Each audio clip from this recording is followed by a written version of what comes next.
Hello, ladies and gentlemen, and welcome back to the Steel City Sports Report, where we talk everything Steelers, Penguins, and Pirates. I am your host, Brady Vini. What is going on, ladies and gentlemen? Wrapping up a jam-packed week of Pittsburgh sports news with a jam-packed Friday edition of the Steel City Sports Report. Lots to talk about across all three professional Pittsburgh sports teams.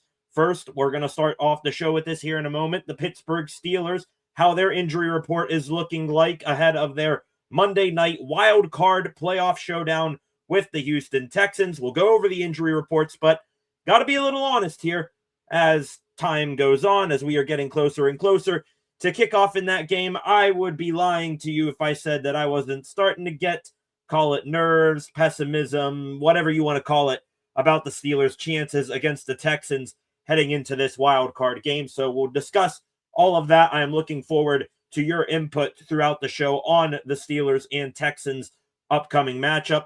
After that, we'll get into some Penguins and Pirates news as well. The Penguins last night staying red hot after the Christmas break, taking down the New Jersey Devils. What went down in that game and what went on today for the Penguins. Couple of guys skated. The Pens could be getting another player back from injury here in the near future.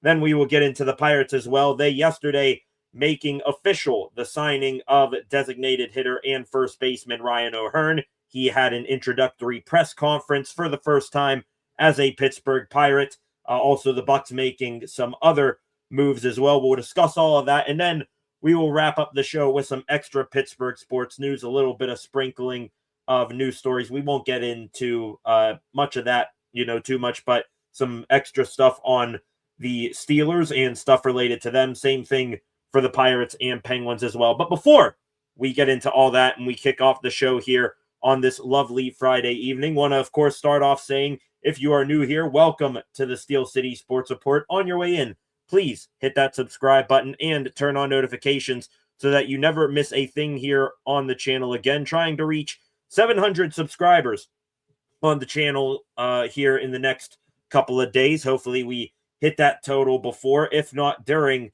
the live stream on Monday night for Steelers versus Texans, which, by the way, I might as well put that up there right now. We will be live.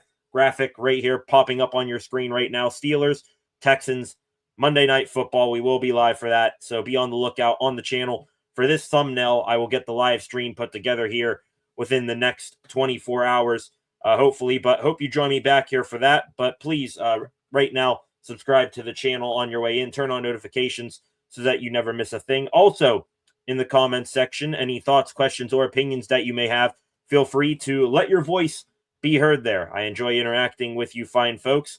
Also, like this live stream and share this live stream. And then a little bit later on tonight, hope you join back for a new edition of SCSR 60, a little 60-second video trying to recap all the day's news on Pittsburgh sports. We try to get that news in there. And go give the channel a follow at Steel City SR on Facebook, Instagram, and X. We start off the show to the comment section. What is going on? Concepts and Mean Green. Just to have, glad to have you guys back here. We'll start with Mean Green here. He getting the first comment of the evening in here. Just as our Pittsburgh Steelers shocked the league with their win over Baltimore, the Steelers are about to shock the league again with a win versus the Houston Texans. Well, Mean Green, I love the enthusiasm. I love the positivity.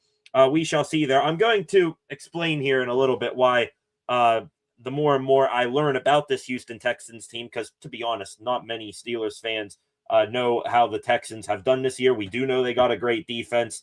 We do know that they got C.J. Stroud at quarterback, a decent head coach in D'Amico Ryans as well, but we didn't really look into how good they were.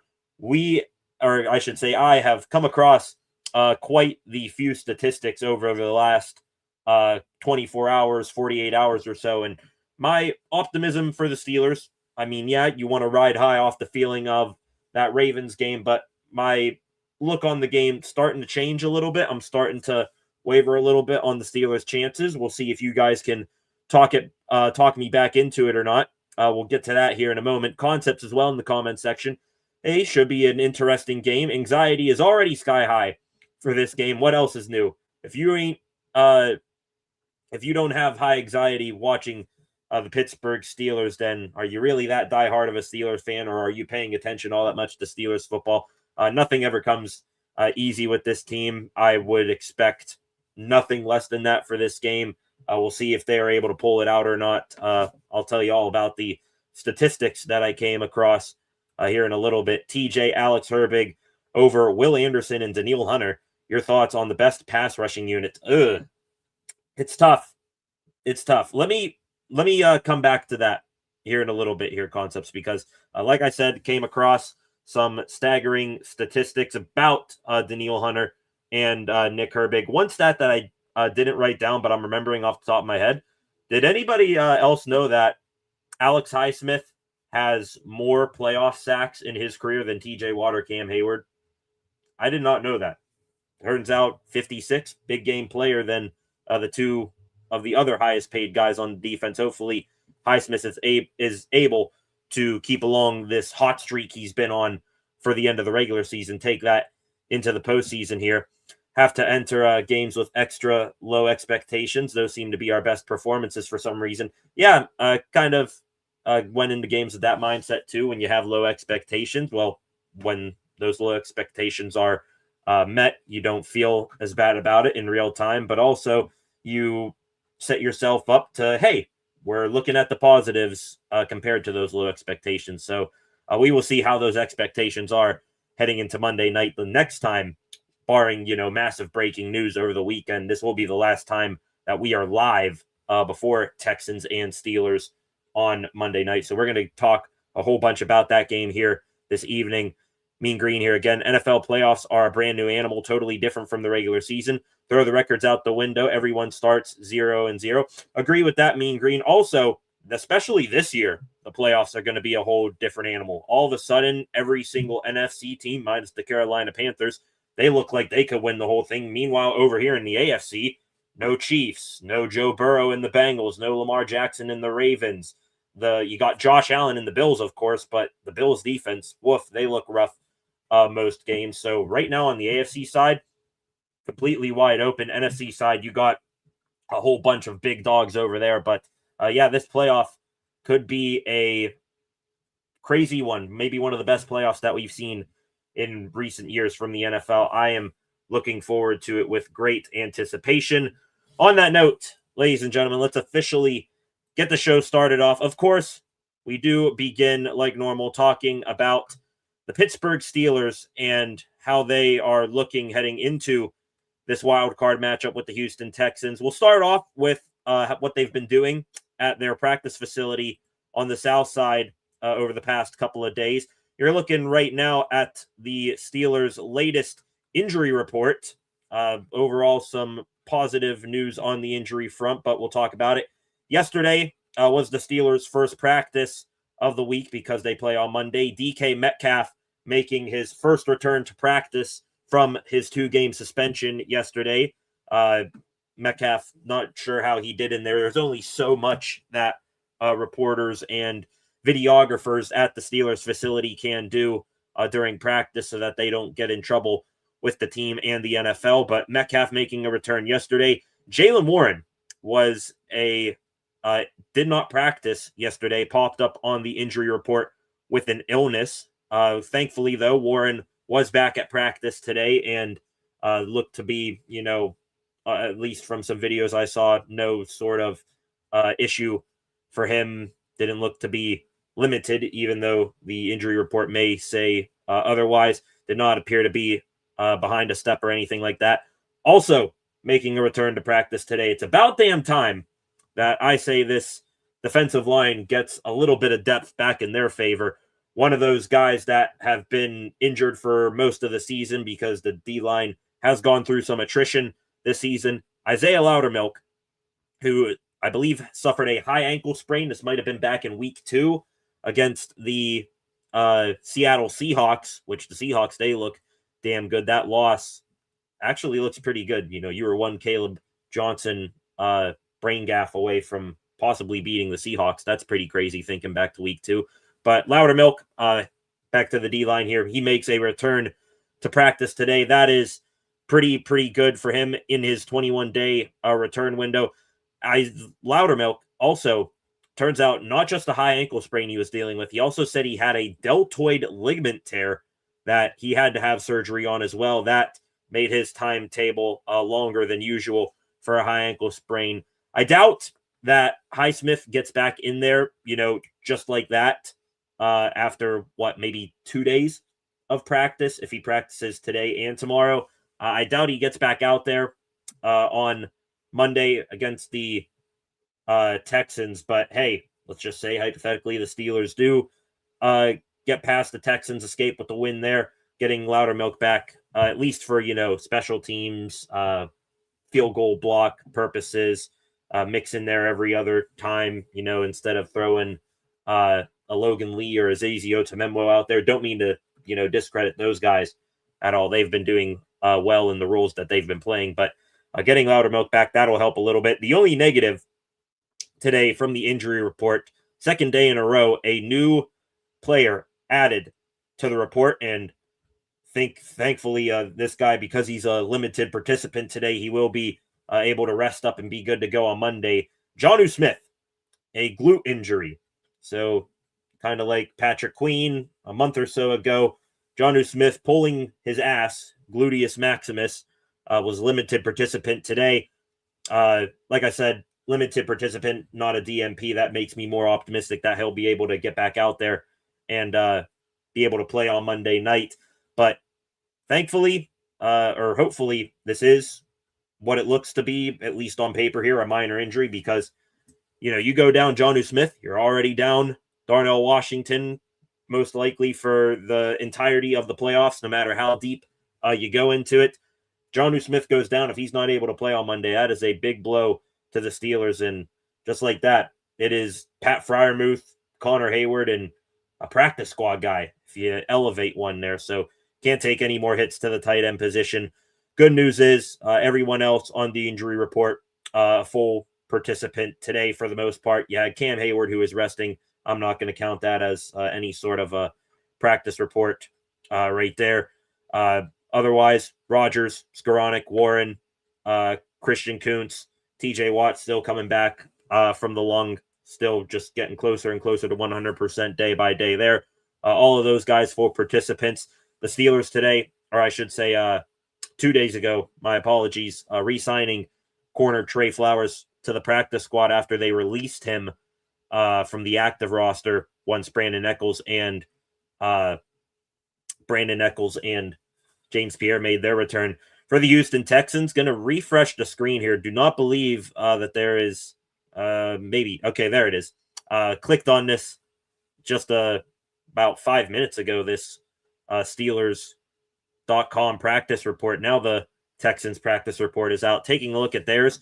Kamari Lassiter, that's a big one for them. One of their outstanding outside corners, limited with an ankle and a knee injury. I believe he was a did not participant yesterday, so we'll keep an eye on that.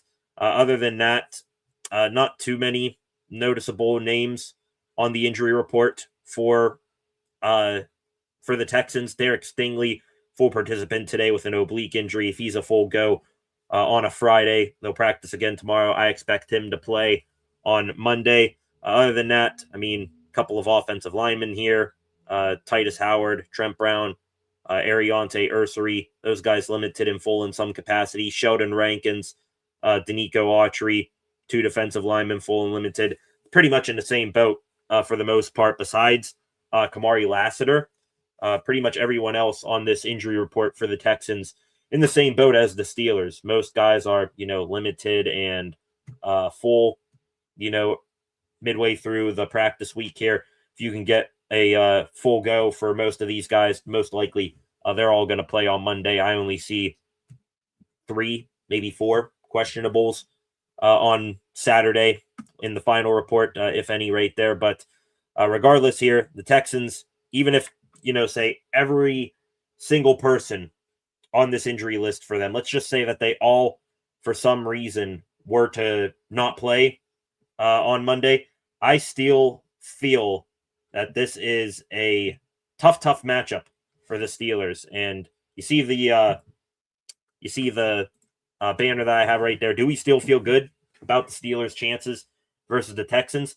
Some of these, in no particular order, statistics that I came across heading into the Steelers matchup against the Texans, they are staggering here.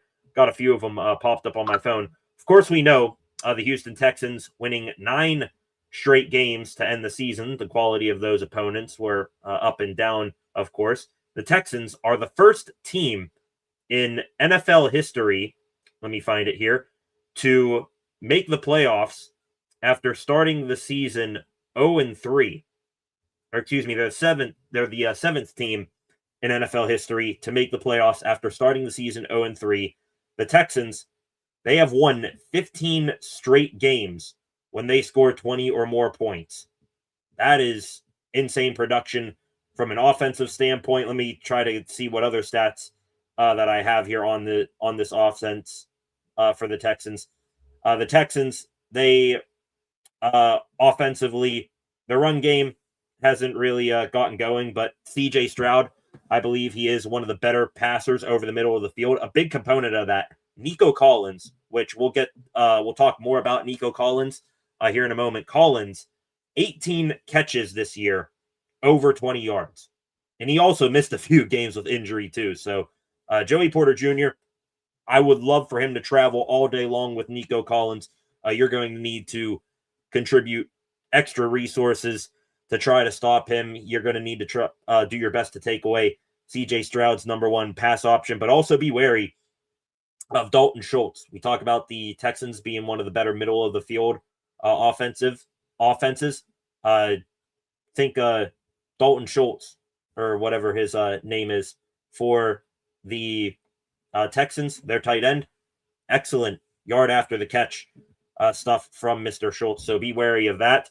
Now on to the Texans defense, or excuse me, one last stat. The Texans offensive line, you look at them on paper, not the flashiest unit. They have not allowed a sack in 3 straight games. So please, Highsmith, Watt, Hayward, Harmon, Herbig, you guys, you've been dialing up some pretty good pressure on quarterbacks over the past couple of games. You got to do it, and you got to do it in a big way here against this front because they are feeling way too good about themselves as of late. So let's make sure we stay hot, send all the exotic pressures that you got their way. Texans defense, though, this is where most of my pessimism or nervousness about this game comes into hand. The Texans defense, they have 4 players in their secondary. I'm sure Stingley, Kamari Lassiter, those guys feature into this. They have 4 players this season with 4 interceptions each. That is insane ball hunting culture production from the Texans. I had to make sure I was listening to the stat right. 4 players have 4 interceptions or more for the Texans. That is insane. And that's on top of we knew that their secondary was good, not that good. And that's on top of us already knowing they have an elite pass rushing duo, Will Anderson Jr., Daniil Hunter.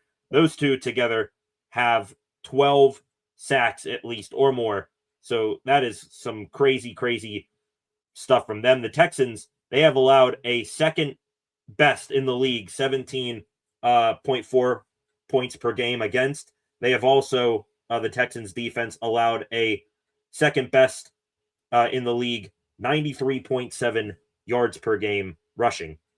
That is, Jesus, this is crazy stuff here. Even more, this defense, they start off the game pretty well. They also get really hot later in the game. A plus 78 fourth quarter point differential this season from the Texans.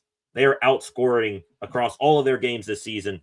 They are scoring 78 more points than their opponents in the final frame of the game. That's usually, we talk about the Steelers not getting off to hot starts. They go into halftime. It's a 1-score lead. Then third, fourth quarter, they turn it on offensively. Well, they are going up against an equal to the way that they've been producing on offense recently.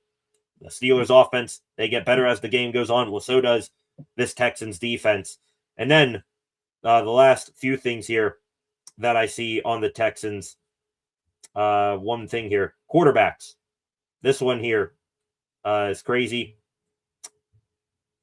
Aaron Rodgers, kind of hot and cold. Been playing better recently. He played one of his worst games of the season against the Browns, and then he put on the Superman cape.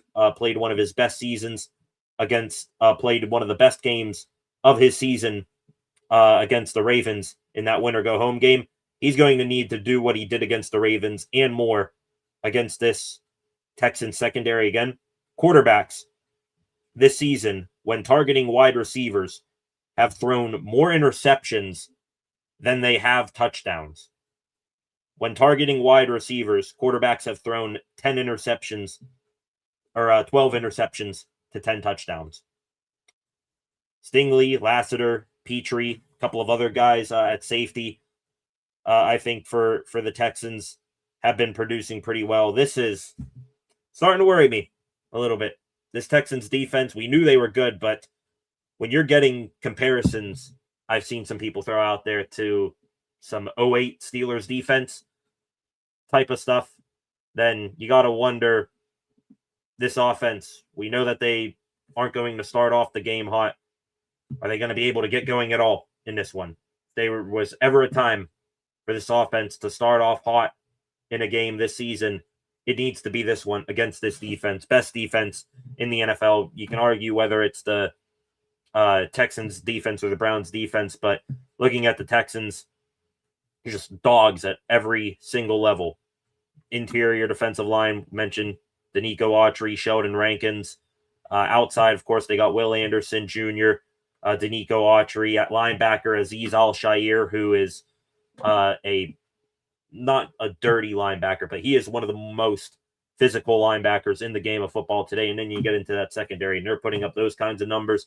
No wonder why they're the top defense in the NFL. I want to hear your guys' thoughts on this. Talk me off the ledge of Steelers pessimism right now, but reading all those stats, seeing, the film and the tape on this Texans defense and their offense, CJ Stroud, Nico Collins, it's their show. Offensive line, 3 games without allowing a sack. That's pretty well, but their running game, I think, has been perceived to be non-existent. Well, we forget that also they have the biggest Steeler killer of them all from a running back standpoint in the backfield, and Nick Chubb. Oh, and also Kaimi Fairbairn, their kicker. He only set an NFL record for most field goals in a season. So all 3 levels, all 3 phases of the game, offense, defense, special teams, the Texans looking like a damn near insurmountable challenge for the Steelers. But if you guys please want to get your thoughts on these stats, by all means do that here right now. Last few things on the Steelers and what they've done over the past couple of days. We did hear from a few Steelers players and coordinators. Aaron Rodgers yesterday speaking with the media, saying that it feels good to rally back from a 6-6 start to the season, finishing 10-7. Also on the Fire Tomlin chants, Rodgers said it felt good to shut all those comments down and clean the slate. We've won 4 out of the last 5. We're playing a lot better football than we were earlier in the season. I like our chances. So Rodgers feeling optimistic, more optimistic than I clearly am here. Also, Rodgers taking a subtle dig at the New York Jets. Said he appreciates how tight-knit the Steelers organization has been with Rodgers and, internal conversations, whether it's, player conversations, coach conversations, all sorts of stuff like that. The Jets, they certainly were not that. Rodgers quote here, to be able to focus on football and not have a lot of other little bullshit out there has been really nice. So Rodgers appreciates that for the Steelers. Maybe he will remember that should he decide to continue to play football after this season. We might have talked about this on Tuesday when we were last live. DK Metcalf, he also spoke with the media, said that he couldn't go into detail or talk at all about the altercation with the fan since his suspension has now been lifted. Metcalf says he appreciates, fielding the questions about the incident and the suspension, but he doesn't want to say anything about it, understandably. Don't know if there's any legal ramifications still to come from that. First time I think we've mentioned this guy speaking this season, Chris Boswell. He addressed the crucial missed extra point. Said he didn't watch any film of it, and everybody cracks jokes about it, which does feel good to keep it lighthearted. But Boz said point blank here, quote, "You can't tell on film whether it's tipped or whether it's just a shank kick, but at the end of the day, whether it's a block or not, it's on me. I got to put it in and we'll move past it." So hopefully Boz, meaning what he says there in that comment, he's not going to be thinking about that too much. It's, hopefully short-term memory for him, and he's able to go out and perform up to Boswell levels here against the Texans, because the Steelers, they may need him a bunch with the way the Texans defense has been playing. I just spoke about that a moment ago.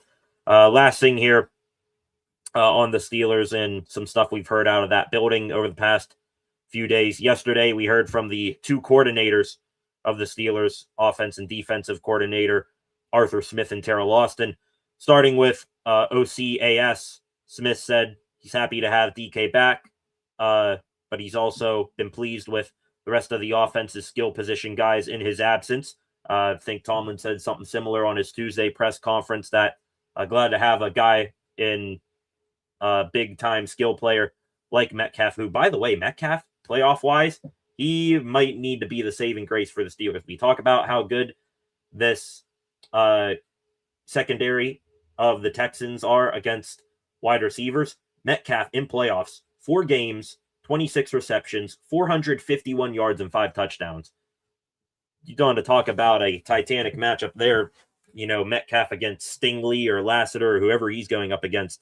That may be a, hint towards the key matchup to look forward to moving into Monday. But Smith and Tomlin saying same things. Glad to have DK back, but they've learned a lot about their offense, and hopefully the full might of the offense is on display Monday. Smith also said, obviously, you'd like to get off to a quicker start. They've missed a couple of things in the first half, but there was no panic at halftime. Well, there might need to be cause for panic this week, Artie. Talk about this defense for the Texans. Gotta be worried about how good they are in the second half of games. So I would worry if there is a slow start. Gotta have a start quicker than anything you've ever had this season this week. And the last thing from Arthur Smith, he addressed the recent reports about him taking interviews for vacant head coaching jobs around the league. Smith getting an interview request from the Tennessee Titans for their head coaching gig. Smith, of course, was a offensive coordinator with the Titans back in 2019 and 2020. That was the fantastic years of Derrick Henry and Ryan Tannehill. Smith saying that he's just going to focus on the present. The only thing that matters is my current job. I tell people I live in the present. Don't worry about my future. That quote there from Arthur Smith. Smith won't be able to interview until 3 days after the wild card game. At that point, an interview will be virtual for him. And wrapping up here, Steelers defensive coordinator Terrell Austin says that you can see top corner Joey Porter Jr. on top of Nico Collins at times here in this upcoming game. But, big but, quote, we're not just going to say, hey, go have fun. So maybe Porter will travel with Collins most of the time, but the Steelers are going to make sure Joey is in advantage situations. And, if he gets burned again and again by Collins, they're not just going to leave him out there stranded on an island. Good strategy. Just please, let's shut down number 12 over there in white and blue, because he could be a game breaker for this Texans offense. All right, ladies and gentlemen, that wraps up the first part of the program, talking about the Steelers. Back to the comment section here, you guys, getting in there about the Texans and my thoughts on this, and your thoughts as well about the injury report for the Steelers to begin the week. Concepts here. First play on offense prediction.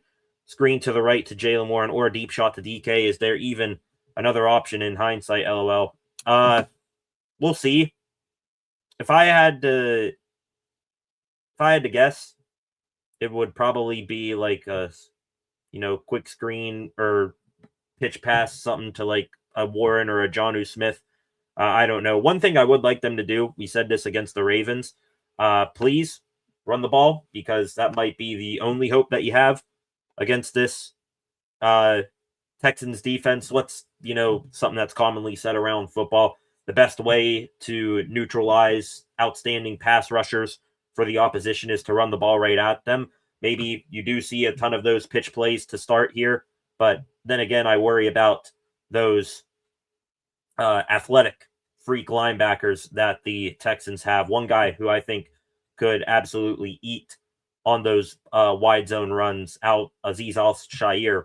He can move, and I like to take Jalen Warren in a one-on-one ram on a mountaintop matchup with a linebacker most days, but Al-Shaair, he is a different breed out there. The closest thing that you have to an old school, Vontaze Burfict, put a helmet and shoulder through a guy's chest, some other times head. So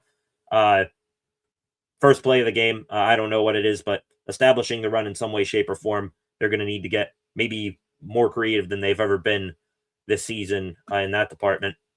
Concepts here, maybe Warren's illness came from having to see all that nasty purple in the game after Ravens, LOL. Love that from you, Concepts, of course, filling in for Flacco there right now. Love seeing that from you. Mean Green here, diehard Steeler fan since 1975. I always approach playoff games with great expectations. Every era of Steelers has been great. Let's hope our Steelers continue the Monday night streak. I love that there, Mean Green. I love that. Every era of Steelers football has been great. I mean, 80s, you can maybe have an argument of that time not being so great. And honestly, right now, I love the every era has been great for the Steelers. Most of them have, but we're being honest here, keeping things a buck. The past decade or so, Steelers football hasn't been so great. You had a flame out of the Killer Bees era of not even making a Super Bowl. Big Ben then injures his arm. Defense for a little while was in shambles after the retirements of multiple players. Then Big Ben retires. The Steelers have the whole failed Kenny Pickett thing, terrible draft picks at the end of Kevin Colbert's regime. And last year you went with the Russell Wilson, Justin Fields duo that got you to another playoff game, but you got smoked out in that one. Steelers haven't won a playoff game, in 9 years, pushing 10 at this point. Hopefully this time around it is different. Aaron Rodgers is easily, I think, the best quarterback that you've had post Big Ben. Also, DK Metcalf, outstanding wide receiver. The defense playing some of the best football that they've played over the past couple of years. Hopefully those things coming together are able to end this playoff streak and get those expectations back up to a higher level than what they have been recently. Glad to see DK Metcalf back. Think he's going to go off on Monday night. He should. He is well rested. And I bet you he has a lot of frustration from having his 2-game suspension not even be reduced to 1. I bet you he has a ton of aggression and energy that he just wants to let out all in one swoop. That's why I would give him some of a chance against this secondary that does well against wide receivers. He's going to be rested more so than anyone else in that secondary. So here's to hoping that DK does have a big game and goes off. Let's just hope he takes out the aggression in the right form, meaning going off for 9 catches, over 100 yards, and not taking it out on a DB for a penalty. He has had a little bit of penalty trouble, OPI and stuff like that. Had one personal foul penalty earlier in the year. But let's hope Metcalf all dialed in, fully locked on the Texans here. Dirtbag here, pseudo tight end if needed from Concepts. Haven't thought about that, to be honest, from Concepts. I know the Steelers, they do run that jumbo tight end package with Spencer Anderson. There was one play, and I think it was in that Packers game midway through the season, that you saw Spencer Anderson get a reception. Maybe if Jonnu Smith isn't 100% in the game, maybe you see another, trick play dialed up where Spencer Anderson gets the ball. I would love that. But out of all the wide receivers on the team who would fill in as a pseudo tight end, yes, Skoranek fits that mold. I mean, trying to think here, you're not going to put your $30 million guy Metcalf in as a pseudo tight end. This guy, he's tall, but he doesn't have that much of a physique to him. MVS, big target over the middle of the field. Maybe you can line him up to run a tight end route one play, but I don't know. Skoranek definitely, I think, would fit the mold. Seems to have that grit and toughness to him implemented in him from special teams here. Lassiter, one of the best tackling corners. Wonder if we will still lean on the screen game if he plays. The Steelers, I think they might test that early, ankle and knee injury for him. You want to see how mobile he is, and with those injuries, how willing he is to go 100% on his tackling efforts. I'd put in there a screen to DK to start and let him try to bowl over someone like I believe you brought up a moment ago there. You set a screen to the right to Warren. I'd give a screen to DK and let him try to run over Lassiter, try to see if you can break his will early in the game. Some more comments here. Pittsburgh Steelers have not lost a Monday Night Football game at home in Pittsburgh since 1991. I'm clinging on to that. I'm clinging on to that, Mean Green. That is one of the few threads on the rope keeping me from falling over the cliff here for the Steelers' hopes and chances for this Monday night game. They have not lost a game since 1991. A Monday night game, that is. Some people, me included, weren't even...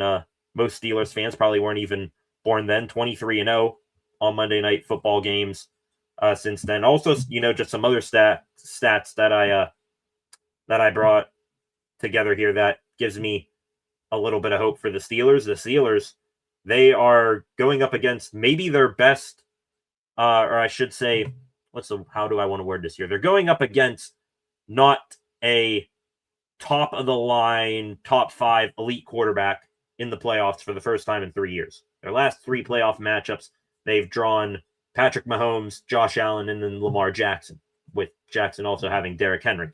So the Steelers this time, CJ Stroud, probably the best out of this 6-game playoff losing streak, probably the best quarterback that they're going up against. Well, I take that back. Blake Bortles. I'm not sure who the other guy was, but CJ Stroud, he definitely is no, Mahomes or Burrow or Jackson here. So that gives me a little bit of hope for the Steelers. We mentioned Metcalf and his stats in playoffs. Aaron Rodgers, 45 touchdown passes to 13 interceptions in playoffs. That's pretty good for him. Has a 12-10 record. It's better than Mike Tomlin's record of 8-11 in playoffs. And just trying to see if I have anything else here. Also, just some stuff on the Texans. The Texans, Dome Stadium team, they are coming to Pittsburgh. They played just one game, the Texans have, below 55 degrees this season. That was in Kansas City, and it was 24 degrees. Also, teams with home domed stadiums are 1-14 in playoffs when they go on the road and it's below 40 degrees over the past decade. So that stuff there on the Texans gives me a little bit of hope the other way as well. So I'm clinging on to those stuff, to those kinds of things. You guys can hit me with some more stuff that gives you hope for the Steelers over the Texans, trying to, walk back some of my pessimism or nerves on the Texans and facing them. Worst games were against teams who pressured Rodgers. The O-line will be tested for sure. Agreed. I wonder how they're going to divvy up how they cover Danielle Hunter coming from one side, Will Anderson coming from the other.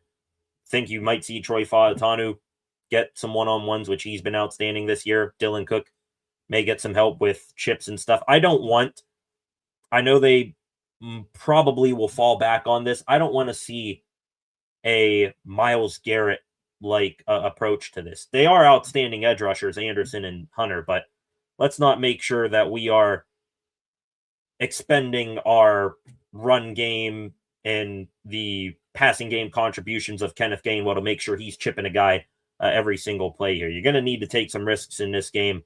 Trust in the O-line. Hopefully they are up to the tasks.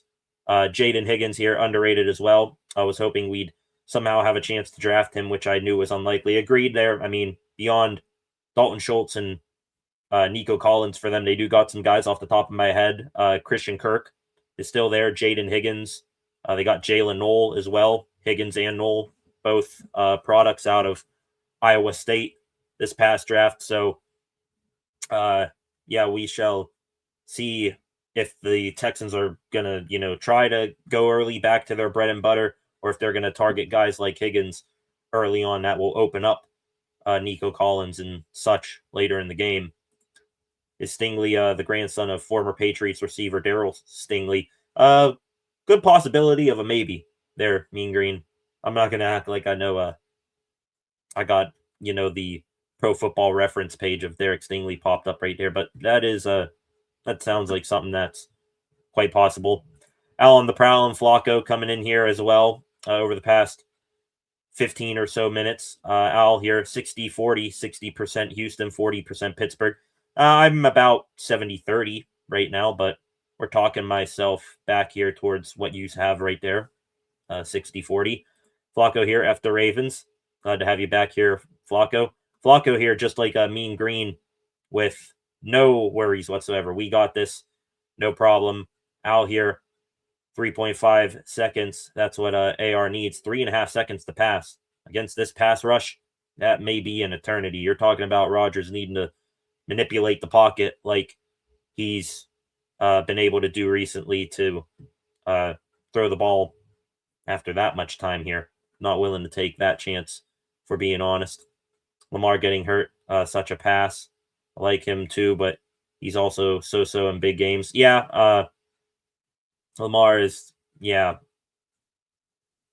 not sure how you would grade. I mean, he and Henry just dominated the Steelers last year, so I'm not going to give him a pass. Still put him in the category of, Mahomes and Allen and those guys that you have played over the recent years. But Stroud being a little bit of a change of pace guy, not getting a former NFL MVP for, the fourth straight year in a row. I bet that's a bit of a break for the Steelers. Being alive in the 90s was a fun experience, says Flacco. I bet it was. There. Those Steelers teams were fun. Cower and such. 7 of you in here right now. Welcome to the live stream. How are you feeling about Steelers versus Texans? We are quickly approaching that game. The weekend, I bet, is going to fly by. We'll, in the meantime, get to see how some of these other teams do in their playoff games. I mean, we got fun football all weekend long. I'm off to the screen here to my right. I got ESPN College Game Day on. You got Indiana and Oregon. They're going to play a semifinal game for the national championship, and then NFL playoffs starting tomorrow. Excited. Out of any other game I am to watch, out of all the games to watch this weekend, 2 games I'm really excited to see. Jags Bills on Sunday afternoon, and Packers Bears tomorrow night. Packers Bears, I think we can agree, Ravens Steelers NFC edition. So excited to see what that's about. But as we wrap up talking about this Steelers talk for the moment, what are your thoughts on Steelers Texans? Feeling good about it? Feeling down about it? Let me know in the comments section below. If you watched some of the reaction videos from the Ravens fans last game, it brings great happiness. I have been seeing those. That's all my algorithm on, Instagram and Twitter and all that stuff. That's all it's been for me. So, yeah, I do love seeing that there, Al. Going to switch up gears, ladies and gentlemen, go into something new here for the first time tonight. Already on stream for 50 minutes, so we'll try to speed up the process here before we head into the weekend. This section here should be pretty quick because we were live for it last night. Pittsburgh Penguins last night after a 3-day break. I think they played Monday and then, they played Sunday or Monday and then they were off until last night. The Penguins last night coming in winners of 5 straight. They take on took on, I should say, the New Jersey Devils. We were live for it here. I appreciate all of you who are back here tonight that were with me last night. I appreciate you coming back here this evening. The Penguins last night, thoroughly pleasing, downright dominating performance, if we're being honest, against a Metro rival in the Devils. Evgeny Malkin making his triumphant return, missing the last 15 games with injury. Gino returning to the lineup last night on the wing of the second line with Ben Kindle and Yegor Chinikov. Penguins got the game started off early. About 7 minutes into the game, the Penguins generating some speed through the neutral zone, and it was Erik Karlsson. Some of the fastest skating that I've seen from Erik Karlsson in his Penguins career. He just flies up the right boards, gets a drop pass, buries it, top cheese on goaltender John Allen. Or, yeah, that's his name, right? Yeah, John Allen. Erik Karlsson, by the way, on a heater right now for the Penguins, showing some of that Norris Trophy winning pedigree that he has. 9-game home point streak now for Karlsson. 14 points, 3 goals, 11 assists over his past 9 home games for EK65, the longest such streak of his career. It is the second longest run by a Penguins defenseman over the past 3 decades. He is behind Dick Tarnstrom from who had a 10-game home point streak back in the 02-03 season. So Erik Karlsson right now on an absolute tear for the Penguins. He has been a big component of their now 6-game win streak.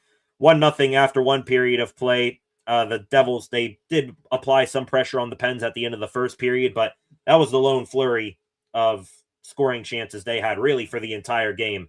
After that second period, the Penguins, like Michael Irvin, when his Miami Hurricanes win just belt to ass, the Penguins went on the Devils for the rest of the game. The Devils, they had an early power play opportunity to begin the second period. Connor Dewar got nabbed with a minor. Dewar able to make up for taking that penalty, gets a stretch pass right out of the box from, I believe, Chris Letang, and went in on a breakaway, buried at 5-hole on Allen. Later in the period, Devils got into some penalty trouble, ended up creating a 5-on-3 opportunity for the Penguins. That's when the man of the night, Evgeny Malkin, from his normal spot, that left face-off dot on the power play, a ripper of a one-time slap shot, top cheese, 3-0 Penguins.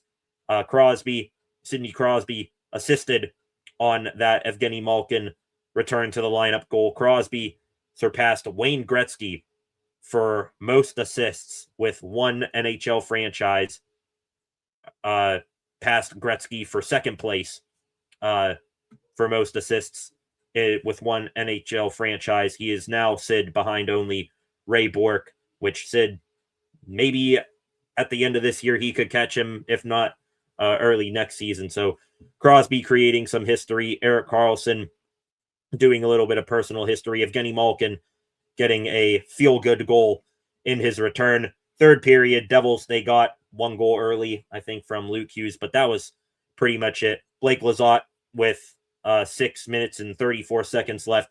He iced the game with another goal. The Pens' fourth line, they played unbelievable last night, and that led to the fourth goal of the game.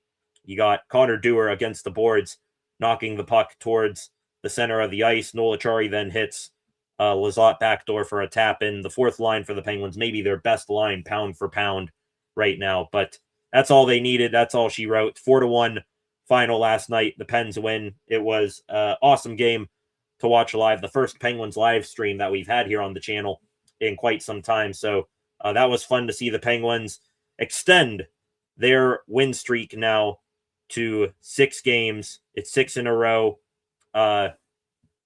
After the holiday break, no team in the NHL has more wins or points than the Penguins. The Pens also, this is the first time since December of 2022. Guess it's something about starting winning streaks in December with them. First time that they've won 6 in a row since 2022 in December. That streak, they went to 7-0. Hopefully the Penguins will be able to make it 8-0 after this weekend. They take on the Calgary Flames Saturday and the Boston Bruins on Sunday. So the Penguins, some nice tests here on this weekend, challenging their win streak. Also, during this win streak here, the Pens, their main contributors, Sidney Crosby, 8-game point streak for him right now, 19 points over this 6-game win streak, 5 goals, 14 points in total. 14 points in total. My bad. I read the points as assists there. 5 goals, 14 points for Sid. Erik Karlsson, 7 points in his last 5 on top of his home point streak he's on. Penguins' fourth line, 9 points over their last 4 games. And Stuart Skinner, questions about how he will play coming over from Edmonton in the Tristan Jarry trade. 3 games for him over his last 3 straight wins, 955 save percentage in those games. Awesome stuff from Stu Skinner. But of course, just focusing in on last night here, bringing it back to that. Evgeny Malkin, his night, said it felt good to be back out there. Took him a period to get his feet under him, but then the huge power play goal gave him confidence, and it will get his confidence much higher heading into the next games. And Gino as well saying good luck to the Steelers as well. So shouting out the other Pittsburgh professional sports team in season right now. Some other loose end news on the Penguins, besides some other stuff we'll talk about a little bit later on in the show. The Penguins, since we last spoke, making a whole bunch of roster moves. They optioned defenseman Harrison Brunick.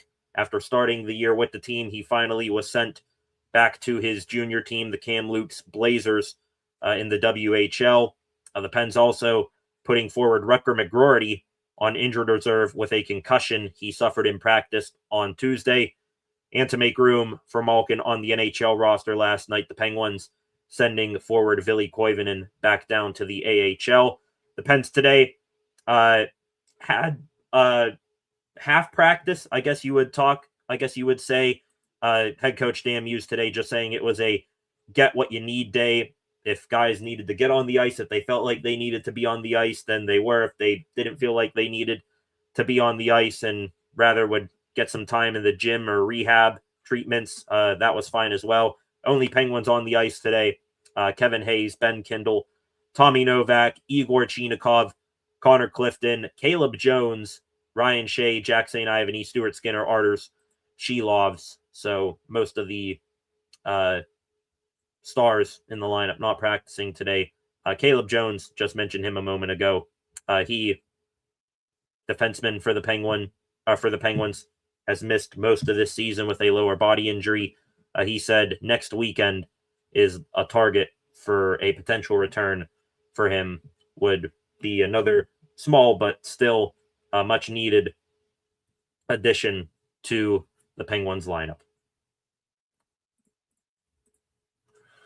And that is going to do it mostly for Pittsburgh Penguins talk tonight. Again, thank you to all of you who were here with me last night for that game. That was a fun game to talk to react to in live with all of you.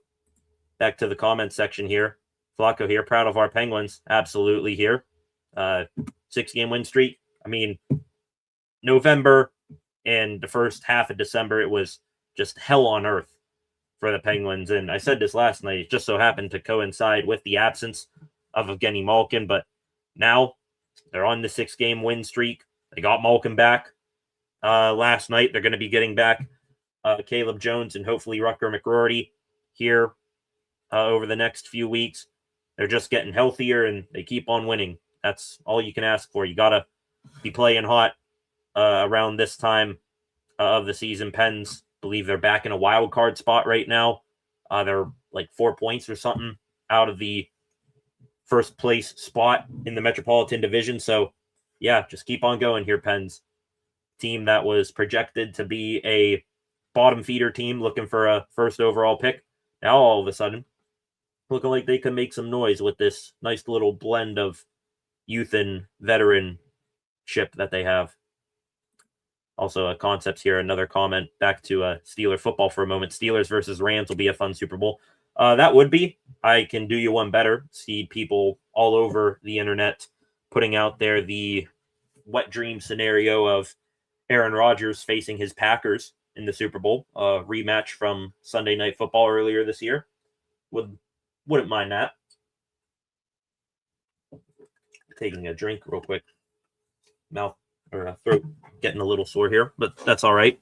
Weekend of rest before Monday Night Football should get the voice back to 100% before we probably lose it out of joy or frustration on Monday night. Going to switch up gears one more time here real quick before we get into the extra Pittsburgh sports news this evening. The Pittsburgh Pirates, we'll talk about them here for a hot moment. The Buccos, guess rumors about them making additions starting to heat up once again. They're not necessarily rumors that are believable or appealing, but they are rumors nonetheless. We'll get to them in the extra Pittsburgh sports news segment. But yesterday, the Pirates making multiple moves. The biggest one, of course, making the signing official. The Buccos, a 2-year contract agreement with, 32-year-old, I believe, designated hitter and first baseman Ryan O'Hearn. There's a picture of him and general manager Ben Cherington on your screen right now. It took me a minute there to get that up there. But yes, indeed, the Bucs yesterday making the signing of O'Hearn official. That is, or now I'm losing my stuff here. There we go. O'Hearn signing back to you right there. The O'Hearn signing official is a 2-year deal for O'Hearn. $14 million he will make in 2026, $15 million in 2027. Some of the incentives of the deal from John Heyman, some details here. O'Hearn will get $100K tacked onto his contract for 450 plate appearances in 2026. He will then get an additional $100K once he reaches 475. Then after that, every 25 plate appearances after that, he will get $150K. So there is some cash to be earned for Ryan O'Hearn if he produces and stays healthy. Some other, pieces of the contract here, some other incentives just thrown in there. They're not really all that attainable, to be honest. If he were to get these, it'd be one of the most insane seasons that we've ever seen from a player. Gets $250K if he wins MVP, gets some consolation, thousands of dollars, if he comes in second or third. One that, could be attainable for him depending on how he does. He will get $50K if he gets a silver slugger, or $75K if he gets a silver slugger, or $50K if he gets an all-star. Those two could be attainable.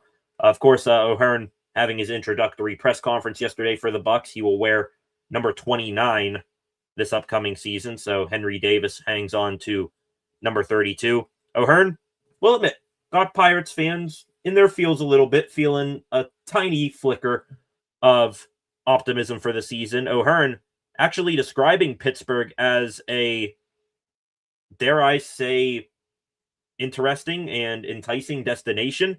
He said that he did his research before he made his decision, said that the Pirates just seemed like 1 or 2 pieces away from being a legit contender. He described himself and Brandon Lau as those 2 potential pieces. Also said that PNC Park and the aura at that ballpark, best ballpark in America by far. He said that PNC Park and playing in that beautiful ballpark every week was an intriguing thing that drew him to Pittsburgh as well.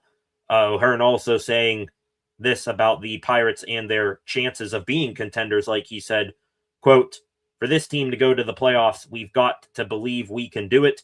That's something I'll be talking about from the minute we get to spring training. Quote, hey, we're going to win.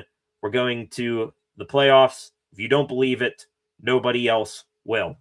Love that from O'Hearn, because to be honest, not many guys on this team have even come close to sniffing the playoffs. O'Hearn, he was there last year getting traded from the Baltimore Orioles to the San Diego Padres. I don't remember. I don't think the Padres made the postseason, but O'Hearn, he has had experience before with the Baltimore Orioles of playing in the postseason and playing meaningful games when you reach, August, September, October, something the Bucks haven't done a whole lot of during this seemingly endless rebuild. So that's good to hear from O'Hearn. Hopefully he's able to inspire the group more than they have ever been, inspired before, to make room for the addition of O'Hearn. The Pirates, they designated for assignment relief pitcher Chase Shugart. Had a 4-3 record last year with the Bucks. Up and down bullpen guy between the minors and the majors. 3.40 ERA for him, 31 strikeouts to 17 walks over 45 innings. If I had to guess, we'll see if any team claims him. Bucks may bring him back on a minor league deal with a spring training invite.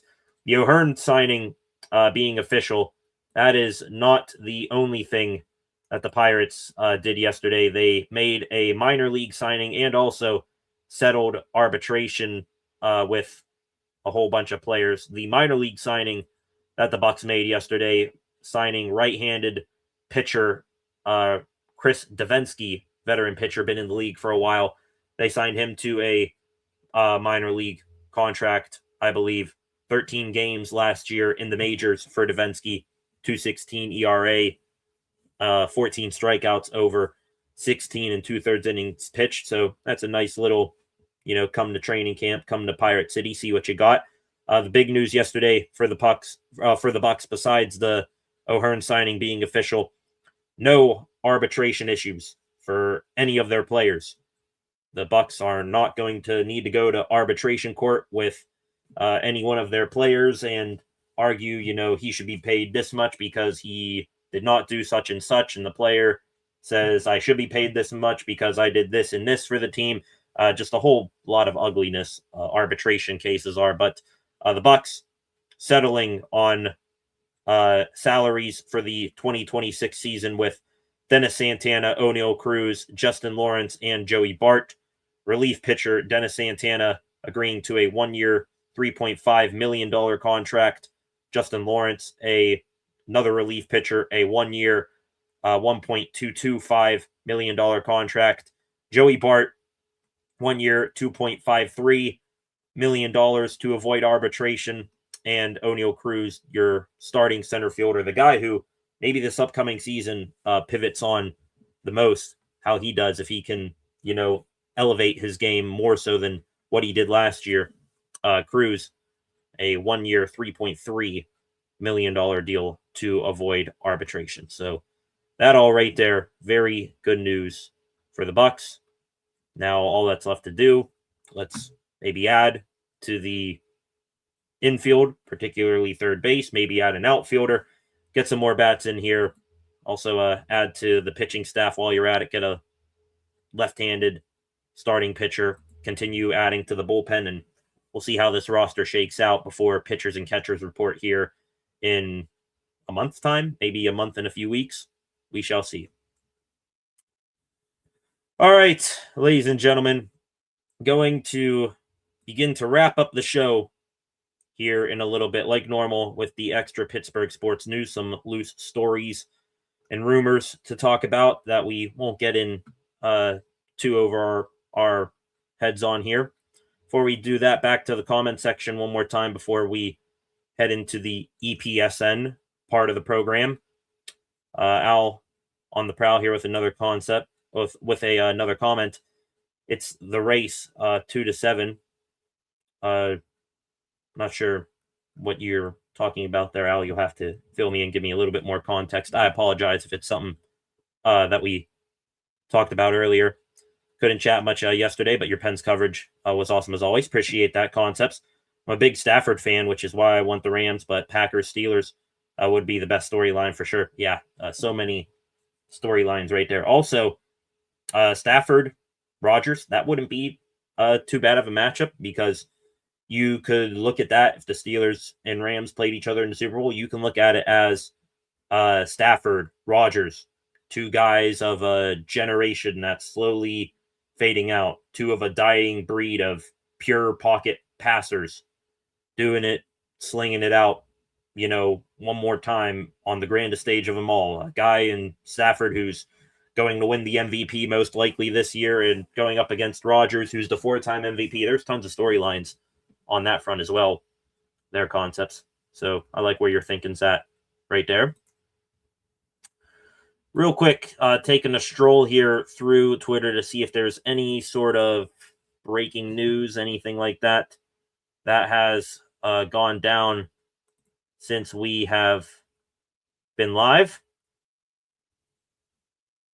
Seeing tons of polls and stuff from MLB about teams, power ranking certain aspects of teams. We'll mention a few of those here in a moment. The Steelers or the Pirates being put into some positive light. Also, Ryan O'Hearn, we just mentioned his introductory press conference with the Bucs yesterday. He joined MLB Network, MLB Tonight, just a little over an hour ago, talking about his decision to join the Pirates. Said, quote, "Pittsburgh checks a lot of boxes for me. Kind of a sneaky good roster." Well, don't want it to be so sneaky anymore. I'd rather the roster, just be good.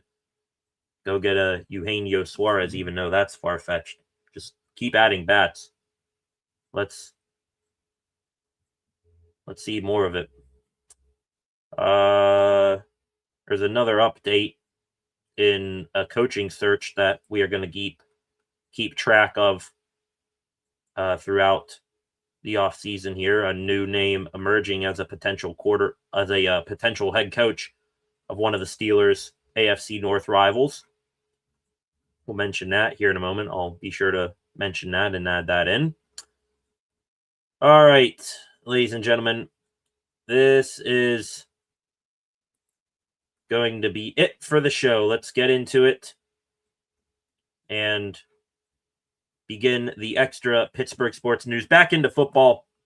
I think most times we start the extra Pittsburgh sports news with football. Big news from the past couple of days. Here We Go is back. The old Roger Wood, Here We Go, Steelers playoff fight song is back. That was fun to listen to. Bet all of you checked it out as well. In realness, what I mentioned, the big news, could DeShon Elliott be hinting at a return? Was on his Instagram back on Wednesday, and DeShon Elliott posting two pictures of himself. One that said MNF, of course, acronym for Monday Night Football with the eyeball emoji, and another one, TBC, which means to be continued. So DeShon Elliott, tore his ACL or had some sort of knee injury that knocked him out of the Steelers-Packers game from earlier this season, has been out for the rest of the season since then. The safety room has kind of been staying afloat without him, but DeShon Elliott, no signs of him or rumors of him even practicing yet, so he's not going to play Monday against the Houston Texans. But if the Steelers move on, could we see Elliott maybe next week? Still be a long shot for him, but DeShon Elliott not counting his season as over just yet. Love seeing that there from DL. Mike Tomlin, some more stuff on him. Tomlin was on the Rich Eisen show a couple of days ago, and he had an interesting few quotes about the firing of John Harbaugh and his future as Pittsburgh Steelers head coach. Tomlin first was brought up with the question about John Harbaugh, who he matched up with time and time again. Second most head-to-head matchups between team head coaches in NFL history, Tomlin and Harbaugh. Tomlin, in his first public comments on Harbaugh's firing, told Rich Eisen that he is a little bit shocked and upset. Well, didn't exactly say that, but said that there is a problem with today's sports culture, saying that Harbaugh's firing is a symptom of a lack of patience anymore in professional sports, and that there aren't, curly Lambos and Don Shulas in present day anymore. Want to make a note here. Our team's sometimes a little bit too impatient with, quarterbacks and head coaches and stuff like that. Yes. I mean, quarterback wise, look at Sam Darnold. I mean, he's one of the best quarterbacks in the NFL right now after a rotten start to his NFL career. You've had multiple coaches around the league after, getting second and third chances as head coaches, turn things around. Maybe the right message, but from the damn wrong messenger there in Tomlin. There aren't any, Curly Lambos or Don Shulas anymore. Mike, you are literally the Curly Lambo Don Shula of this era. I don't know why you're complaining about teams being impatient when you've been sitting nice and pretty for over 18, 19 years now. So definitely not the message that I was expecting from Tomlin. And also talking about it from, Harbaugh's standpoint as well, saying, oh, they were too impatient with Harbaugh. Dude was there for 18 years. Dude's been there, almost as long as you, and you're complaining about it. I think that's Tomlin, maybe sticking up for a guy who he considers a friend more than anything, but did not understand that comment there from Tomlin. Also, Tomlin, Rich Eisen brought up the rumors about Tomlin potentially stepping away from football to pursue opportunities in television. Those rumors ramped up right before the Steelers' regular season finale against the Ravens on Sunday night. Tomlin said that he doesn't participate in any of that, and he can't allow himself to. He said he's not really privy to specifics of what was being rumored or discussed or talked about, but Tomlin pretty much just shooting down, I'm not going into TV right now.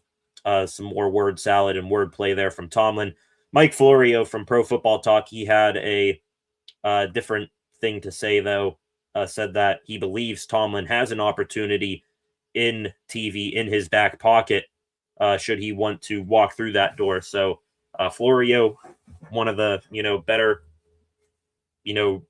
hearing this, mouse in the wall, hearing stuff type guys out there. Florio, I think he's one of the best. He's saying Tomlin does have something lined up. Just a matter of if he wants to step away from the Steelers or not. We shall see. Florio also on 93.7 The Fan 2 days ago talking about that Tomlin thing. Also said with John Harbaugh now gone, the Ravens, they may hit a bigger reset button than what we may think. Said that he think it could be a possibility that Lamar Jackson gets moved by the Ravens and that the Ravens blow up things big time and go into a rebuild of sorts. So we will keep maybe a little bit more close attention to that than what we maybe previously would have. Speaking of the Ravens, their coaching search, of course, we are going to keep very close tabs on that. The Ravens, I mean, who the hell aren't they requesting or interviewing to request requesting to interview or interviewing for their head coaching spot? The Ravens, all these guys, they are either planning to interview or are going to interview the following people for their head coaching vacancy: Chiefs OC Matt Nagy, former Chicago Bears head coach. This one here worries me. Vikings defensive coordinator Brian Flores, former Steeler coach, coaching one of the better defenses from this past season up there in Minnesota. The Ravens have requested to interview Bills offensive coordinator Joe Brady. Of course, doing some good stuff with that Buffalo offense and Josh Allen. We'll see what comes of that. The Ravens, they completed an interview today with two guys who I think would be trouble for the Steelers if they were to take over the Ravens head coaching job. The Ravens interviewing offensive coordinator from the Seattle Seahawks, Clint Kubiak. One of the better offenses in the league. Sam Darnold playing elite. Jackson Smith-Njigba making a case for best wide receiver in the NFL. Number 1 seed. That one worries me. And then this guy here. It would be hilarious if this guy goes to Baltimore and John Harbaugh goes to Cleveland. Kevin Stefanski, just fired from little brother Cleveland Browns. Now he's interviewing for, seat at the big boy table with the Ravens. So Stefanski interviewing with the Ravens. That is hilarious. But also, Stefanski, 2-time coach of the year, pretty much one coach of the year anytime the Browns made the playoffs, which is, a work that is close to God level. So Stefanski with this Ravens team, maybe two pieces of the puzzle with, that couldn't fit with the other pieces around them. Maybe they come together and they complete the puzzle there. We will see. The Ravens also, the breaking news I mentioned a moment ago, apparently they are going to interview the Ravens are going to have interviewed from them. I guess I misread this tweet. Their quarterback coach, T. Martin, is going to get interviews from the Lions and Commanders. So that's that for the Ravens. The Browns, though, their coaching search, haven't seen as much on them. They, so far, I think, have interviewed their 2 coordinators, Tommy Rees, OC, and defensive coordinator Jim Schwartz. Honestly, would not be shocked in the slightest the way that defense played for Cleveland. Would not be shocked a bit if Jim Schwartz just gets elevated to head coach. Maybe the Browns see that. You say, all right, Jim, your defense has been playing lights out. I know you have been frustrated with the offense. Well, guess what? Now you can oversee the offense a little bit and try to help out your defense by yourself a little bit. So that is pretty good opportunity, pretty good chance that happens there, Jim Schwartz. Some other coach talk. This one, I'm only bringing it up because, dare I say, if Arthur Smith moves on to a new opportunity, this guy could be a Steeler coordinator. Miami Dolphins firing Mike McDaniel as head coach. McDaniel seems like he's one of those guys where perfect as a coordinator, never going to pan out as a head coach. If Arthur Smith moves on, could we see a world where Mike McDaniel is OC for the Steelers?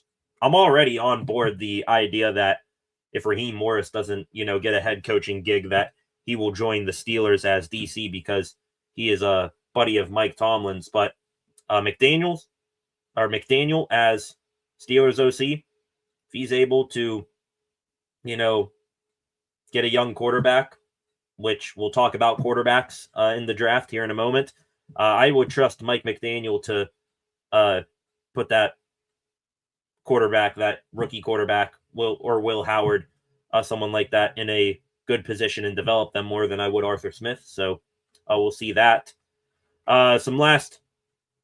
Wrapping up some stuff here for Steelers and some news related to them. Steelers-Ravens, their Week 18 game on Sunday Night Football. Of course, it produced a record 23.5 million viewers on average for Sunday Night Football across NBC and Peacock. Most watched Sunday Night Football game of all time. Steelers, Ravens, Week 18, division on the line. Loser goes home, winner goes to the playoffs. Crazy. To go along with the crazy game, it delivered. So all eyes are on that game, as it should have been. All eyes shifting to this game coming up on Monday night. Monday Night Football with Eli and Peyton Manning, their alternate cast. They'll have some interesting people related to the Steelers on the show. Of course, Houston Texans legend and also brother of TJ Watt, JJ Watt, will be on Peyton and Eli. And then Ben Roethlisberger, Steelers legendary quarterback, he will join Peyton and Eli as well. So I'll be watching the main feed here, but I might need to record or go back and see what Ben and JJ talk about. Hopefully talking about good stuff going on for the Steelers. Last few things here on the Steelers, an update on some players committing to the NFL draft. We talk about this guy quite often here on the channel as a possibility to be an answer to the Steelers wide receiver 2 situation. It was made official 2 days ago. Carnell Tate leaving Ohio State early, declaring for the NFL draft, a projected top 10 overall pick. But could the Steelers maybe make a trade up for a Carnell Tate? Maybe. Not going to rule it out. 51 passes caught for 875 yards and 9 touchdowns this past season for Tate. Quarterbacks, though, Steelers could be looking at a quarterback in this draft, at least according to Jerry Dulac of the Pittsburgh Post-Gazette, who's the, I guess, public PR voice of the Pittsburgh Post-Gazette for Art Rooney II, which, by the way, absolutely sucks. You live locally here in Western Pennsylvania. You found out yesterday the Pittsburgh Post-Gazette going to be ceasing publication here in May, so that absolutely sucks. Hopefully all the reporters and stuff that give us information on our Steelers are able to land on their feet. Anyways, quarterbacks coming up here in this draft. Ty Simpson committing to going to the draft. He is declaring eligible. About the 3 to 5 range of quarterback list. Ty Simpson of Alabama in this upcoming draft. The first round pick, I wouldn't be willing to spend a first rounder on him, but maybe, a second round flyer. I'd take on Ty Simpson. 15 college career starts. That's a really short sample size here, but he has put at least some encouraging stuff on tape over this past season for Bama.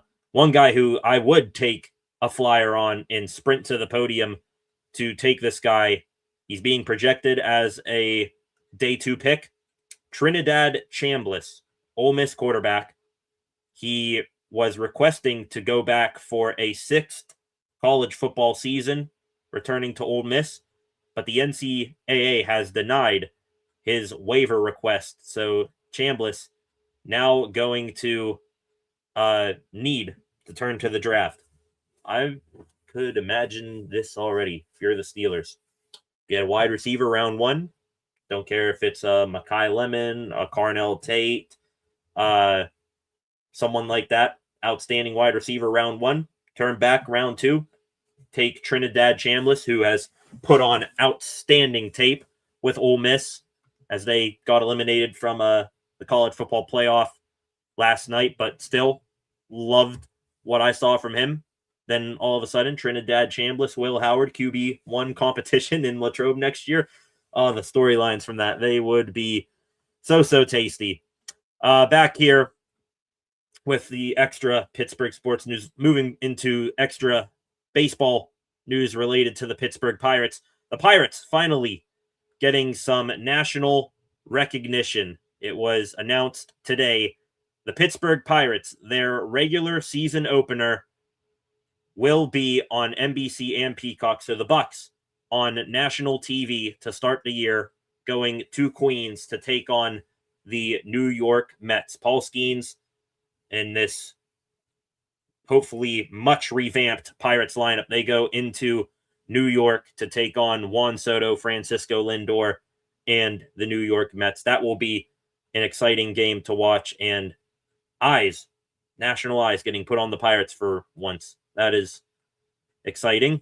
Some other stuff related to the Pirates. Their division rival Chicago Cubs, they got better yesterday. They made an addition, 2 days ago, they got better, acquiring excellent starting pitcher Edward Cabrera, a right-hander from the Miami Marlins, for outfield prospect Owen Casey, infield prospect Christian Hernandez, and third baseman prospect Edgardo De Leon. Owen Casey, the number 1 prospect in the Chicago Cubs farm system. Hernandez, the number 11 prospect. First on what the Cubs got here, Edward Cabrera, pretty much filling out their rotation. They had a hole there. They fill it in now with a highly underrated starting pitcher in Cabrera. Last year, Cabrera, 137 and 2/3 innings pitched, 3.53 ERA, a 1.23 WHIP, had a 25.8% strikeout rate. So 27 years old still with 3 years of club control. Pirates are going to be seeing a lot of Edward Cabrera over the next few seasons. However, the Cubs, they do thankfully pay a very shiny penny in this deal. The headliner, of course, being Owen Casey, was maybe rumored before to be a trade candidate to the Pirates back at the deadline. The Pirates were selling off David Bednar and some other guys. The Cubs were in on some pieces the Pirates had. The Pirates wanted Casey, couldn't get him. Now Casey goes down south to Florida, number one prospect for the Cubs, 22 home runs, 55 RBIs in the minor leagues in 2025. So he is now going to go down to Miami, where he is not the Pirates' problem, thankfully. The Cubs also adding a left-handed pitcher, Ryan Rollison, yesterday. I guess relief pitcher, though he can be a stretch inning eater type guy. We'll see what comes of him if he even makes their roster. Former Bucco and current Chicago Cub, Jameson Taillon, he announced 2 days ago he will be joining Team Canada for the World Baseball Classic, that best-on-best sort of Olympic-style tournament coming up here within the next month. Paul Skeens pitching for Team USA, very exciting. Some last few things here on the Pirates. They've been getting love from MLB executives recently. MLB Pipeline putting this out there. Connor Griffin being viewed highly across the board in Major League Baseball. Number one prospect. Griffin unanimously, pretty much 88% of MLB executives say he is the top prospect in baseball. 25.6% of executives say he has the most usable power, does Griffin. 32% of executives say Connor Griffin is the best defensive prospect out there. And 10% of executives say that Connor Griffin is the best minor league prospect they have seen over the last decade. Number two on this list at 12.8% ahead of Griffin, Bobby Witt Jr., outstanding shortstop for the Kansas City Royals, and well in first place at 28.2%. Our very own Paul Skeens. Skeens, Griffin, according to MLB executives, 2 out of the 3 best minor league prospects that anyone has seen over the last decade. That is some insane stuff right now. The Pirates as well. I believe they came in, they came in 8th for top prospect, or for a top farm system in all of baseball. They were voted as the most underrated farm system out there, so that is good to see. Ben Cherington, GM Ben Cherington, he was, of course, yesterday at Ryan O'Hearn's introductory press conference. GM BC said that the Pirates still need to continue adding this offseason. Cherington putting out there this quote, saying that the Pirates will continue to add to the roster. They would like to add back some pitching and continue to add to the position player group, notably the left side of the infield. They're going to get a good shot at doing that because Eugenio Suarez, he is being rumored to the Pirates. I don't think the Pirates are that serious of a contender for him unless his market just bottoms out. The more likely option for the Buccos, the Philadelphia Phillies, they are being listed as favorites to sign free agent shortstop Bo Bichette. If they land Bo Bichette, Alec Boehm, their third baseman, who former big league all-star, had a bit of a down season last year, but Boehm, a big league all-star, he could be on the chopping block, and the Pirates being listed as favorites to land Boehm. Of course, people are putting out their metrics. He would have hit a measly 2 home runs last year at PNC Park if he played all his games there, but Boehm, all-star pedigree, name brand, put him at third base, let Triolo keep shortstop warm until Connor Griffin. I'm cool with it. I don't care. Last year was last year for Bohm. It's a dude who has shown potential to be an everyday big league bat, better than a Yohan Moncada or Jared Triolo that you would trot out there at third base. Right now, if, the Pirates had to make a move, I'd take Alec Bohm in a heartbeat, more so than other fans out there. Also, not going to believe this until I see it. The Pittsburgh Pirates being listed 8th on the top 10 landing spots of free agent outfielder Cody Bellinger. Bellinger projected to get big money this offseason. I doubt the Bucks are going to be serious in on him. And the last few things for the Buccos, some former players of theirs on the move. Marco Luciano, utility man who they claimed off waivers from the San Francisco Giants earlier this offseason. The Pirates putting Luciano on waivers to make room for a signing they made. Luciano was claimed 2 days ago by the Baltimore Orioles. The Orioles getting Luciano, who was on the Bucks for, a month, maybe. Also, the Pirates put on waivers former prospect of theirs, top 30 prospect, Sung-Chae Cheng. He was claimed off waivers by the Tampa Bay Rays yesterday. Not sure where the Bucks stand on their 40-man roster situation right now, but maybe they can bring back Ji-Hwan Bae. I saw he was outright released by the Mets earlier today. It's a joke. Please, Ben Cherington, do not do that. Wrapping up the news for today with extra Pittsburgh Penguins news. Not much of that. Congratulations to former Pens defenseman Jack Johnson. He retired 3 days ago after playing in over 1,200 NHL games. Congratulations to Jack Johnson. Also, congratulations to former Penguin. Let me see here. Where's he at? A couple of Penguins getting named to the Olympic roster here. Congratulations to former Penguin Teddy Bluger for making, or former Penguin Dominic Cahoon and Teddy Bluger for making Team Germany for the Olympics. Also, congratulations to former Penguin Lars Eller for making Team Denmark for the Olympics. Awesome to see those guys who, if they were from Canada or something, wouldn't have even been a thought for making the Olympics. Glad to see them going with their home country. And Elliot Friedman, NHL insider, said he doesn't see the Penguins waving the white flag on the season. Says that they expect to get younger with more moves like the Yegor Chinakhov trade out there, actively searching for prospects or picks without, gutting the current team roster. Like hearing that from Friedman. And to wrap up the extra Pittsburgh sports news, we saw this yesterday when the Pens and New Jersey Devils game went live.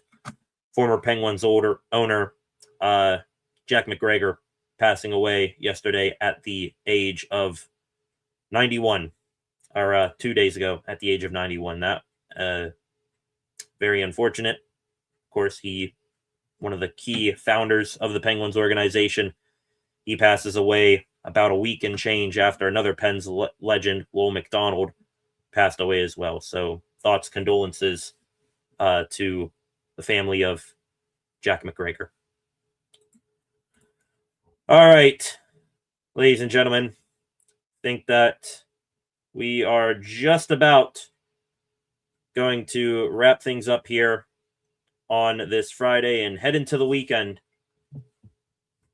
We'll take some time this weekend, watch some of the other playoff games stress-free, and then Monday night, our stress and anxiety through the roof.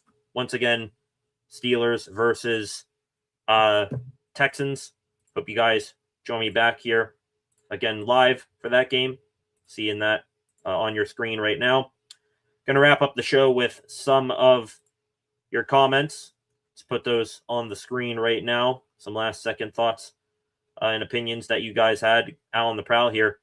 Shula and Moore Landry were subpar towards the ends of their terms. I wouldn't be shocked if Harbaugh goes to a college team. Really? It'd be hilarious. John Harbaugh, welcome to Ann Arbor, Michigan. You thought Michigan was bad before, with the whole cheating stuff with Jim Harbaugh. Wait till John gets there. I joke. I doubt Harbaugh goes to college. He's getting way too much attention from NFL teams. He's going to land with an NFL team. Flacco here. I want McDaniels as our OC. See, I kind of do and I kind of don't at the same time. McDaniels, would he have way more of a modern day offense, scheme than any coordinator we've had in all of Mike Tomlin's head coaching tenure? Yes. But also, would McDaniels, does he, being the head coach of the Dolphins, they don't play well in cold weather. Is he going to be able to figure out how to adapt his game plan to play AFC North ball, cold weather, ground and pound when you need to? I don't know. That's the only question that I have on that. Your thoughts on the Mike McDaniels firing? Were they waiting to see if Harbaugh was available? I'm sure that played a big component in it. They went, full, we have confidence in Mike, all that. They fired their GM and all that. And we knew this was going to happen. I wasn't shocked when I saw he got fired. We knew that teams with coaches on the fringe of being fired or staying, we knew that they, seeing Harbaugh available just to have a shot at him, were going to push their head coach out the door, which turns out to exactly be the case right there. Dolphins are a hot mess with Tua. Yeah, Tua's done there. They benched him for Quinn Ewers and Zach Wilson. Tells you all you need to know. Concepts here, Deshaun Elliott, the GOAT. Love that dude. His injury was so unfortunate. Yeah, but Kyle Duggar, Jalen Ramsey, they have kept that position afloat. I hope Elliott, if the Steelers were to make a little bit of a run here, I hope he comes back because I would love that safety tandem. Elliott, Duggar, Ramsey. Can move Ramsey around more. Elliott can go in there instead of Chuck Clark or Jabril Peppers, which would be a massive upgrade. Would love to have Elliott 25 back there, roaming the field, and also helping stop the run. Very random, but imagine a world where the Ravens hire Matt Canada as head coach. You're seeing some of those posts, same as me, their concepts. Yeah, Matt Canada is going to get hired as the Ravens head coach. He's going to bring on Randy Finkner as offensive coordinator, and he's going to bring in Terrell Austin when he gets fired as defensive coordinator, and it will be the all-time worst coaching staff in NFL history. All right, ladies and gentlemen, doing one last super quick scroll here through Twitter. We're losing steam here. Think that wraps it up for this week of news. This was fun. Got to party in the first half of the week of the Steelers win over hang on here, seeing this lineup change. Steelers insider Nick Farabaugh anticipates a change at safety Monday. Chuck Clark replacing Kyle Duggar as the Steelers' strong safety. I get it, Duggar, past few games hasn't been at his best. The whole missing the Browns, easy INT, had a missed play or two against the Ravens, but is Chuck Clark really that much of an upgrade? Is he an upgrade at all, even? I'd rather take a, missed play every now and again from Kyle Duggar than constantly seeing a wide receiver streaking wide open down the middle of the field with, guess who, number 21 chasing him. That's rough. That is rough. Anyway, back to what I was saying. I want to thank you all for joining me here this week. We're going to wrap up the show right here. We partied the first half of the week for the Steelers win over the Ravens. And this last half of the week, we're live last night for the Penguins win over the Devils. And tonight, talking a whole bunch about Steelers Texans for the final time before we are live again Monday night when those two teams clash on Monday Night Football in the AFC wildcard. So I appreciate all the love and support you guys give to me, give to the channel. Going to get to 700 subscribers soon. That is very, very awesome, and want to thank each and every one of you who have subscribed and have been along for the journey thus far. So appreciate it. A whole lot more coming on the channel in the future. And for the final time here tonight, if you're new here, subscribe to the channel, turn on notifications on your way out if you have not done so. Like this live stream, share this live stream in the comment section. Any thoughts, questions, or opinions that you may have after today's show, get those in the comment section. And also go give the channel a follow at Steel City SR on Facebook, Instagram, and X. Come back a little bit later on tonight for a new edition of SCSR 60. With that, thank you all for joining me here on this Friday night. This was fun. Back here on Monday, Steelers, Texans. The Steelers season comes down to that. We'll dive into that a whole bunch before kickoff. So come on back here about 10, 15 minutes before 8 o'clock. We'll have a big pre-show breakdown, and then we'll react to the Steelers either breaking their playoff winless streak or having another season ended in the wild card. Either way, come on back here on Monday. Have a good rest of your Friday night. Peace.